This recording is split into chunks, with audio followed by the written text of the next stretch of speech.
I'm loving Tokyo ESP more and more by the episode. The direct similarities between X-Men or Marvel Comics to this series really just brings up my inner fanboy. Now, I want to talk about a couple of things before I begin this review. Last week, I was talking about Rogue and different things like that, and I kind of made a little bit of a slip or mess up. I talked about how Rogue can walk through walls.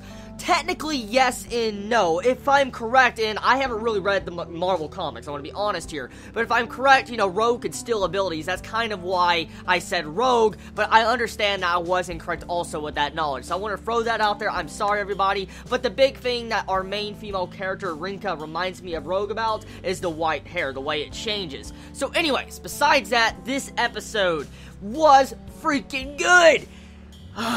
My favorite character so far, honestly, is Magneto. It's the old man, Rinka's old man. I'm just gonna call him Magneto, because his way of acting is so badass. I can already picture it now, later on in the series. He's gonna be standing in an alleyway or a big, busy street, I'm guessing in Tokyo. He's gonna be surrounded by cops or guns or something. He's gonna raise his hand, and all of a sudden you see the guns come towards him. And that is something I would see Magneto do. And so I could see that happening, honestly, because that would be so fucking badass if that did.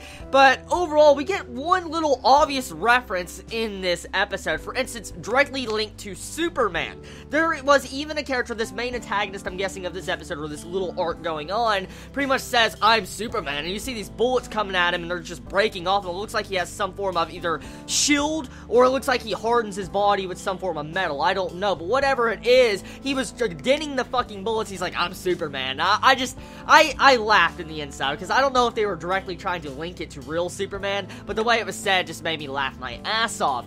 Now, I want to talk about a couple things before I talk about the plot.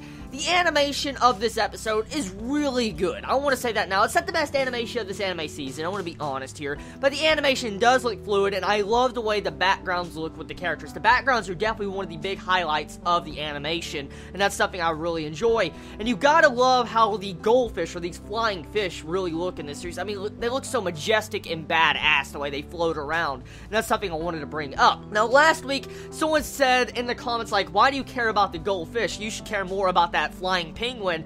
I guess that's kind of true. I didn't really think about that until this episode. This flying fucking penguin is flying, and it's called Peggy. I thought penguins couldn't fly. Is there a breed of penguins that can fly? I could have swore they were just flightless creatures in Antarctica.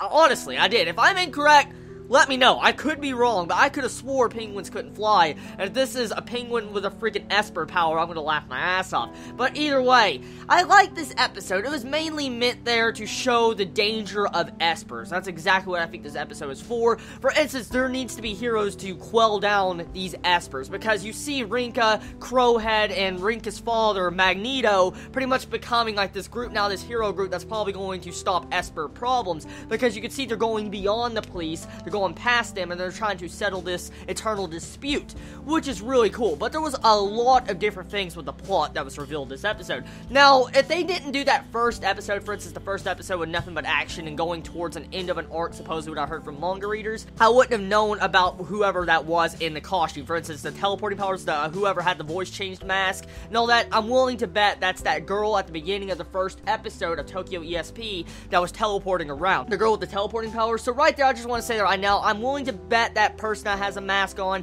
is that girl, and it will be revealed soon, because it seems like this person is directly linked to whoever is, giving people Esper powers, because in this episode, we find out that these goldfish have a will of their own, but at the same time, you can capture them, and they do have powers. This is what gives everybody their powers, which is obvious, and at the same time, it looks like they could give different type of powers. You can't really choose what power it gives you. It seems like it's random, which is cool, but the big thing that got me was what the person was holding in their hand with the goldfish coming out. It looked like some form of, like, ancient tablet or something. Something you would see, like, in hieroglyphics or ancient Egypt or something like that. That's exactly what the tablet looked like. I was like, maybe these fish come from somewhere else, like somewhere ancient. Like, I don't know, okay? But that's just my first, assumption after seeing that tablet thing I saw there.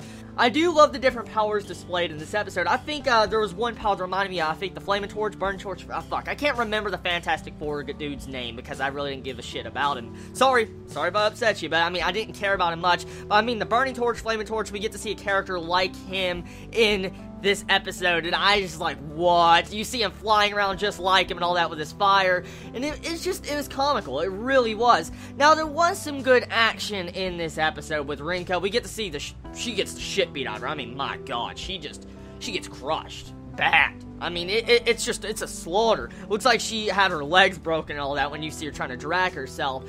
And so, I feel like this series has a really good atmosphere to it. It reminds me so much of Marvel. I don't know if this is necessarily a good thing or a bad thing, but whatever it is, I am enjoying this series. It's definitely not the best of this anime season in my opinion, but it is a very good series, and I know it has some form of attention by a lot of people that are watching anime, but it doesn't have a lot. This is definitely an interesting series, and we don't normally get anime like this if you think about it. I mean, you'd think this type of anime would be more common since, I mean, it has superpowers, kind of reminds you of a shonen and stuff like that, but no, it does. We don't see a lot of this, so I will give props to this series so far because it has entertained me. So anyways, everybody, tell me your thoughts about this episode, what you feel about our characters, what you feel about Crowhead shooting that person in the freaking back of the leg, what you feel about how he's going a little bit to the dark side, how you see he's willing to kill people or hurt them at the same time with guns. Let me know in the comments below. I love all of you so much. You have a wonderful day or night wherever you live. Please be safe.